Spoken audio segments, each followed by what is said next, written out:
6 focuses on the third foundational role, principal as advocate, which follows the first role of the principal as the learner, and secondly, the principal as a cultural builder.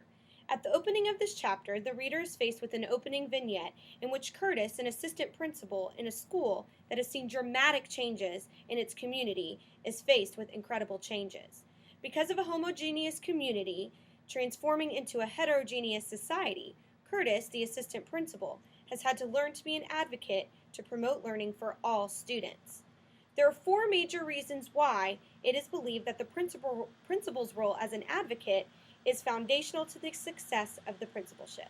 Let's take a look at the three reasons why the principal role as the advocate is foundational. One of the reasons why the principal's role is foundational is because of demographic changes such as race, ethnicity, language, and poverty. Race is just one factor that contributes to diversity along with these others. Increasing demands of accountability, such as No Child Left Behind, is an expectation of all schools. Leaders must be advocates for all children. Thirdly, advocating for all students is the right thing to do. It is impossible to discuss leadership in schools without talking about ethical behavior and orientation of principals and advocates. When you hear the word advocacy, words such as supporting, maintaining, and defending moral, legal, and thoughtful educational principles and practices for children and youth come to mind. The principal is actively promoting these principles and practices through specific behaviors such as speeches, nonverbal messages, behaviors, and activities. There's three criteria for advocacy. There's moral, legal, and thoughtfulness. Let's take a closer look. There are three criteria for advocacy. The first one being moral. Moral criterion is maintaining what is morally right. An example would be maintaining a safe school, and it's necessary for all children to learn. If kids don't have a safe environment, then they're not going to be able to learn, and therefore it will not be the most effective that it can be. There are 5 moral responsibilities, the first one being inquiry. Inquiry is thinking, reflection, and thoughtfulness. The second one is knowledge. Inquiry without knowledge is said to be fraudulent, and that knowledge without inquiry is impossible. Competence is a natural aspiration for humans, and we aim to reward success, not failure. Caring is another moral responsibility, where relationships among people are basic to the human condition. And lastly, freedom, the well-being and social justice of others.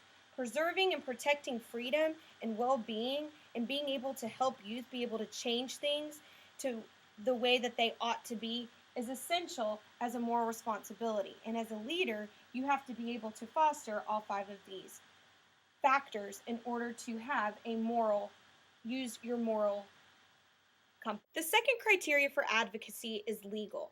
Looking at the legal criterion, we're going to solely focus on the 14th Amendment, which gives all students equal access. As an advocate for your children, you should consider this for advancing educational principles and practices of being legal. Everyone should receive equal access under the law. You can refer to page 113 in your textbook, and it details the 14th Amendment. The third criteria for advocacy falls under thoughtfulness. When looking at thoughtfulness, we must be thoughtful as to the consequences of the principles and practice that you put in place. You have to work towards equity and excellence and create a just society on your campus and in your communities. There are 3 components of social justice. The first are that there are forces in schools and societies such as social, political, economic, and educational inequities. Because of these inequities, you have to ensure that you are following and you are being equitable for everybody. The second component of social justice is that it is change-oriented and activist-oriented as well. Advocacy is also based on social justice, which is intentional, deliberate, and conscious.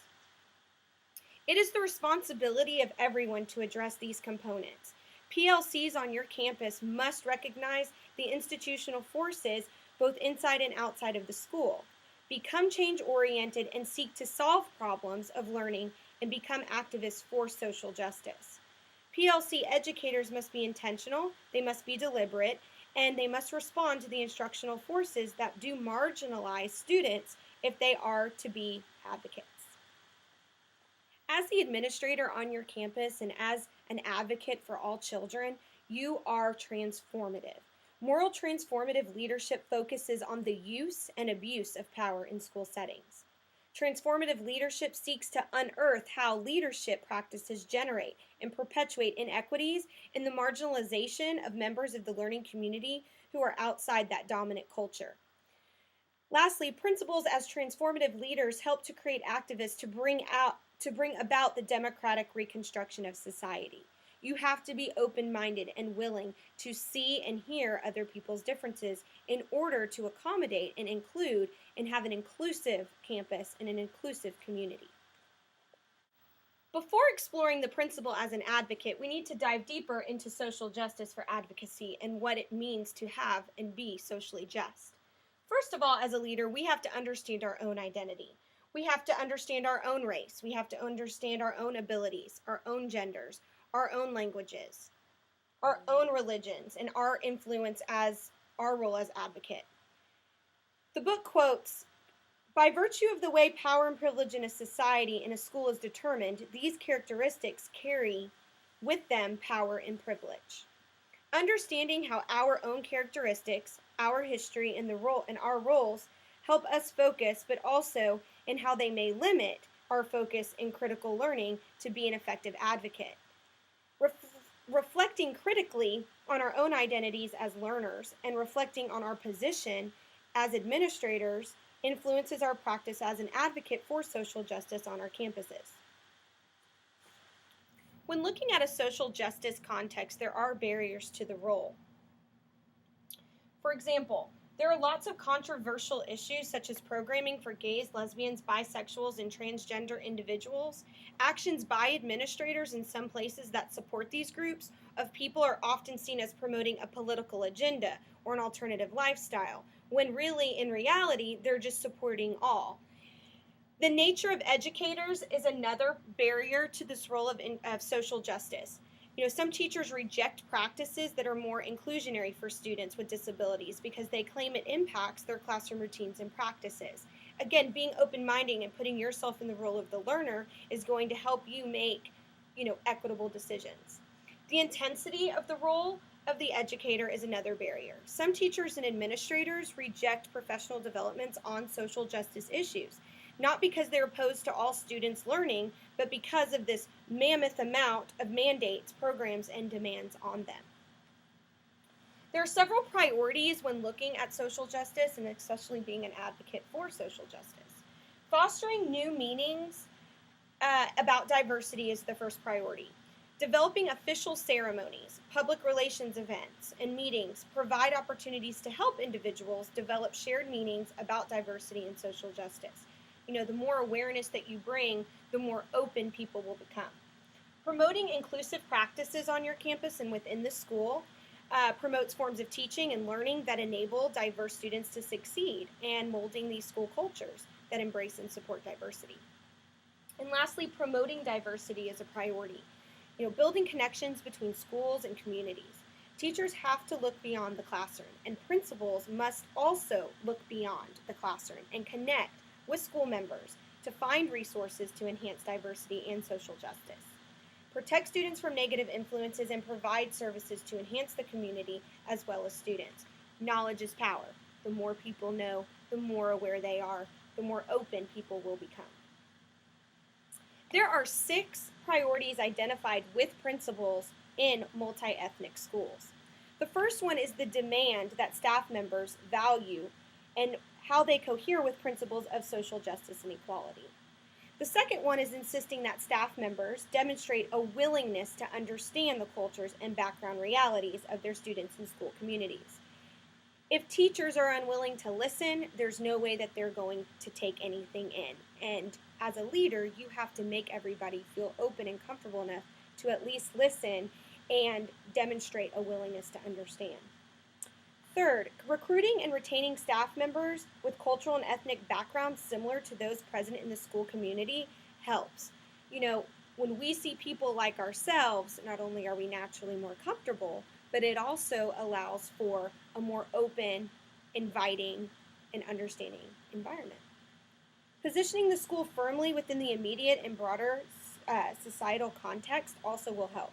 Improving learning and teaching to address the disadvantage, once again, knowledge is power. And lastly, constructing and nurturing an inclusive school culture is key in overcoming any barrier to social justice and making everybody feel comfortable, valued, knowledgeable, and of equal importance. Now we're going to take a look and dive deeper into the principal as the advocate. The nature of differences that exist within our schools and how we need to advocate for the whole child is what we're going to discuss first. Then we'll discuss factors that can affect the education and schooling and thus our roles as an advocate for those students. Now, because our culture is so much a part of what we are and what we do, we often view other cultures as being inferior, and this creates this whole idea of ethnocentrism. That is the belief that the superiority of our own cultures, which can lead us to judge others in terms of our culture, and we therefore conclude that those who do not conform to the norms of our culture are in some ways are inferior or irresponsible and then therefore unacceptable. The deficit view is another idea that we take on, which assumes that something is wrong and needs to be fixed with people. As we take a look at the deficit view, it can target many groups and behaviors in schools: students with disabilities, gender, sexual orientation, students from other countries, different languages, etc. As an administrator, our role and your role should be to oppose the deficit view among teachers, staff members, students, policymakers, and community members, and go back to this whole child, everyone, all children are equal, and what are we doing to service all students, not just because of our own beliefs and how we program, but we need to be understanding of all. Just again, it's all back to that theme of an inclusive community, an inclusive school, inclusive programming among all. Now, as we look at cultural proficiency and how do we execute that on our campuses, there's kind of a continuum. And on page 119 in your textbooks, it goes into great detail as to how in our PLCs on campuses, how we can create this culturally proficient school. First of all, it talks about cultural destructiveness, and that is negating, disparaging or purging cultures that are different from your own. When you're working and planning in your PLCs to be inclusive, you have to think about how that's going to affect other cultures. A lot of this kind of comes up when you're looking at your campus, your campus celebrations, your classroom celebrations. The second factor involves cultural incapacity, which is evaluating the superiority of your own culture, cultural values and beliefs, and suppressing cultures that are different from your own. Cultural blindness, this is something we talked about in our diversity class, acting as if differences among cultures just don't even exist and you're just blind to them. If we ignore them, they're not there. If we ignore them, we don't have to think about it. We don't have to deal with it. Cultural pre-competence, recognizing that lack of knowledge, experience, and understanding of other cultures limits our ability to effectively interact with people. Cultural competence, interacting with other cultural groups in ways that recognize and value their differences, motivate you to assess your own skills, expand your knowledge and resources, and then ultimately will cause you to adapt your relational behavior. The more you know, the more you read, the more you study, the more people that you engage in, the more understanding you'll become. Again, all kind of going back to those themes in our diversity class, where if we turn a cold shoulder and we ignore, therefore we don't ever have to deal and think about how we can overcome, these boundaries. Cultural proficiency is the last proficiency that they are noting here, which is honoring the differences among cultures, viewing diversity as a benefit, and interacting knowledgeably and respectfully among a variety of cultural groups. Cultural proficiency within the context of the PLC means that cultural differences and these values and your interactions become a necessary and valuable part of the community. And the more that you discuss and share and engage and research, you know, um, the more that our learning goals and our processes of the community will evolve, and our administrative roles will show that we are advocating, and we can do this in this PLC. I think it's crucial you start with your teachers. If they can be understanding, they're going to be more open and willing to create that more just society on your campus.